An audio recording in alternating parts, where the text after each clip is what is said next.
we're going to dive into this. It's not the type of reading that I would normally give, and it's definitely not a message I'm all that comfortable with.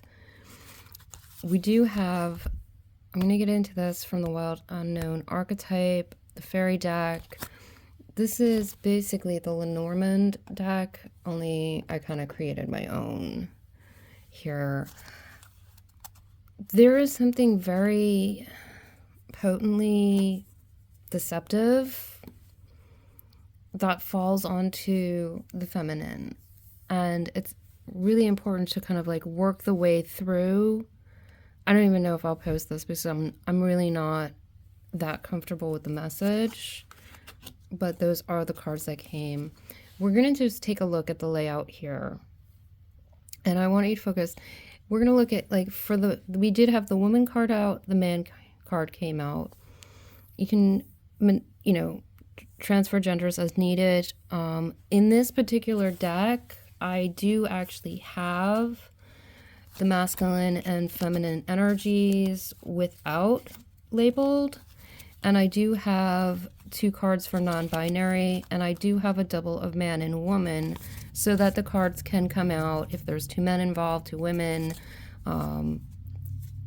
gender not specific. Those are possibilities. So just be aware that that's something that I've added. That's why I made this deck for myself, to have those extra cards and those extra alignments of energy. And what's coming through is we've got the bear up top, and this is just kind of this strength. It could be protection, but in this case, it's an overbearing kind of energy, and that is over the male figure, the dominant force, the leader, the controlling one. I don't know how I'm going to stumble over the words. This typically, I don't do predictive, so but there is a predictive feeling to this, and I'm cautious of any predictions because everyone has free will. Now, underneath that is bouquet, which is just like, and this is coming across as just, it's a small gift. It's like a fake thing. It's like, I mean, come on, this is like, when somebody is really awful and they're like, give you flowers, and it's like, oh, I won't do it again. They'll do it again. Okay, here we have the woman as the center here. There is some kind of communication, legal documents, and so forth, and it can be, it's coming across as not being very in favor of her, whoever the her is. And the resulting is like going through, and there's a lot of research that this main female character, I'm going to leave it generic like that, and we're going to just talk about the story the cards are telling and not even apply it into you or them or anyone specifics.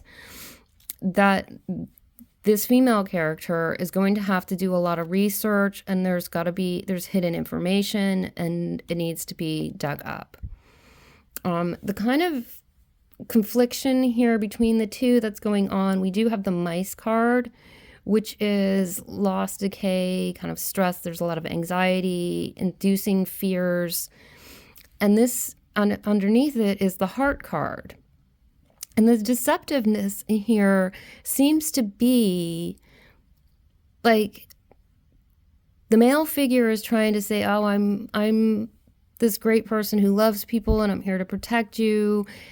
There's a lie in this about it being from the heart. It's not a loving energy. There's a discrepancy there. Beneath that comes the whip card, which is, it's strife, it's fight, it's turmoil, it's a lot of cruelty, dominance, that kind of thing. And if we look across, this overbearing is hitting against the female character, and she is the one suffering that. We look where the man figure kind of checks this way. It's like, oh, he's going to do, the man is giving these flowers to kind of hide the information when he's actually causing harm. Again, he's pretending to be the protector, giving out these false communications, and causing a lot of damage and stress and anxiety. Okay. We're going to shift out of that. I did pull from the Wild Unknown archetypes, and I got the Siren card, which tends to be the negative. It has a, let's face it, like the siren is, oh, it's the female who lures men into their doom and stuff. So I needed a little bit more information than this. And like, it could also be when someone is ringing the alarm that there's something wrong, but they're not being believed. And then they're demonized for that. I went into the fairy oracle and I pulled twice because the fairies will give you riddles and clues, and sometimes they will be brutally straightforward, sometimes they're riddles and clues and you have to figure things out. The first two that I pulled surprisingly came out. It was He of the Fiery Sword and the Singer of Healing. Now in this deck, He of the Fiery Sword, the first card is unity. And unity is the divinity. It is the universal song. It's God, however you define the great creator and the central energy behind all things. Now, when that energy comes into our human being understanding, we kind of divide that up into male and masculine and feminine energy. So it's all actually one thing, but we kind of perceive it in masculine, feminine, in kind of binary terms, good, evils, bad things, and good stuff, and whatever. So this is specifically talking about the male presentation again, and we have the man here. And it's coming across as like, oh, but the man is here to heal. He's working, with the, divine cosmos to heal and to take care of people and, protect us from this siren, this terrible woman. And I kind of sat on that for a while, and I asked the fairies, I was like, are you effing with me? Or is that like the false communication up here, this letter, this stuff, this hidden knowledge? What's the hidden knowledge behind that? And I was like, what's the woman got to really do with this? And these are the three cards that came out. We may get into tarot to clarify a little bit, but I don't know if I want to hang on this message too long. The Dark Lady was the first card that came out. And a big part of the Dark Lady is not that there's anything bad or evil or anything. And if you've seen Brian Froud's fairy deck before, you know that this is obviously not exactly how it looks. I have decorated my cards, so if you have this deck, yes, mine looks a little different, but that's how I connect with it. And the Dark Lady, she is very connected with unity and speaks of going into that quiet space within us to connect to unity, not to where we have the masculine and feminine separated, but to unity where it is all in its original creative form and its divine form, where all energy is actually part of the divine energy and in unity is combined. And she knows how to work with that energy. She knows how to recognize that energy. And she calls on us to use our intuition to tap into that so that we have better perceptions and we are more adept to seeing what's in the shadows, seeing what's in the light, knowing that there are negatives in the light, there are positives in the shadows, there are negatives in the shadows, there are negatives in the light. So that's an important part of that. The other two cards that I asked for a clarification on that, I did get the fairies and I got Mike the Micromancer.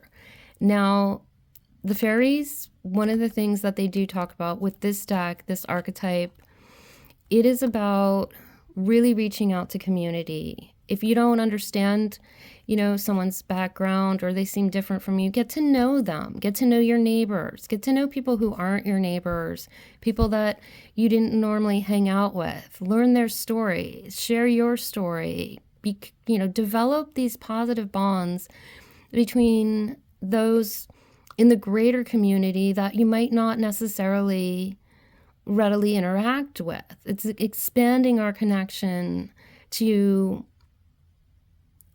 a variety of people rather than isolating ourselves within this simple known one little piece of, which ties us back to, again, unity, knowing that like so many different people have so many different life experiences, but we are all connected into unity in a way. And by knowing more of the experiences of those of others and being, open to them and sharing, offering help when you can, being willing to receive help from them, that is a returning of our energies to the unity aspect rather than the division of unity. Now, the other card here with Mike the Micromancer, it is about paying attention to the details. And it also talks in this book about how unity will express itself in the smallest details, the rustle of a leaf, just tiny details. We had this, knowledge, research, insight, secrets, mysteries, hidden information, wisdom, and that need for the character in this, the woman, to explore those things, but also look for where unity, as in the divine, can be showing itself in very small clues all over the place. I will move on to the last card. When I had finished pulling these, I looked at the bottom of the deck, and I'll read a little bit from the book on this one. The card that came out was the Glancomer. You can see that there is pretty much a masculine image here. And the keywords on this card are illusion, delusion, lust, projection, and clear sight. And one of the things this is, have you ever noticed that when we really, really want someone or something, we tend to see it without clarity?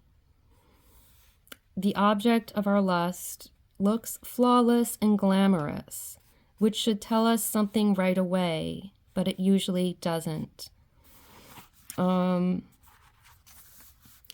And it just says, it is not a good idea to make decisions when blinded by lust, whether it is lust for a person, a thing, or an idea. We need to pause and take our time before making actual commitments. We need to read the fine print, check out the foundation, get a mechanic to test the so beautiful secondhand car. So this is another lesson in seeing the truth behind the beglamored surface, though in this case, it is we who have cast the glamour. So it is talking about not only, in the sense of, say this man is projecting these things and trying to look great. What is our role in, or what is the woman's role in this story that we're telling here, right? What is that woman's role in, or what are the other people around the woman who are like projecting the glamour onto the man and turning the woman into the villain? What projections are going on? What are the actual truths? What's the fine print, the wisdom, the hidden information? That's the particularity. I am being drawn to pull a few tarot cards here. And then we're going to end this message because I don't really like this message. It's not a fun one to give because it basically says somebody's doing something very, very harmful. Someone is clearly being hurt by it, and other people are going along with this harm, and they need to wake the heck up. Okay, so what card we have first? The Empress. And here, another feminine card. This is just reinforcing, just reinforcing it. What do we need to know about the Empress and what is her truth for, besides these lies? Let's see what her truth is. The Mother of Wands, which is the Queen of Wands. This is someone with a lot of passion. a lot of talent, a lot of skill, someone who would speak her mind. This is a skilled and passionate and well-trained person in her chosen profession. She is not a novice in any way. Is there anything we need to know about the male character in this story? And I'm calling it a story. Entertainment purposes only on this one. We do have the Ace of Swords. And I heard Controller of Truth. Is there anything else for what we should know as to what the reality is of this male? The Son of Swords. And this is the Knight of Swords. This is someone who's a little bit educated but plays loose with the truth. I mean, all the cards are saying the same damn thing. It's not a message I want to give you. I'm going to classify this as entertainment purposes only. I had the news on today. I know how this is applying to that. I'm not going to speak for that. It can be a personal situation you're in. It just might be something worth contemplating. I'll probably put it up just for the sake of the contemplation. There are 2 cards that just fell on my lap. Yeah, as I was saying, I'll probably put it up. I had the Father of Swords, which is one who yields the truth wisely. It's the King of Swords, and the Hierophant, and knows the higher truth. So I am guided to put this out, so I will, and hopefully then I will return to my regular empowering you readings rather than really annoying messages, but it's an important one that apparently Spirit wanted out there at this time. All right, thank you. Use your discernment in this. And like I said, I am definitely going to put this out as, you know, not just a disclaimer in the description, but right flat out in the video. This is entertainment purposes only. Use what you've heard here today to just let your mind wander where your mind decides to go, and where your mind goes is up to you.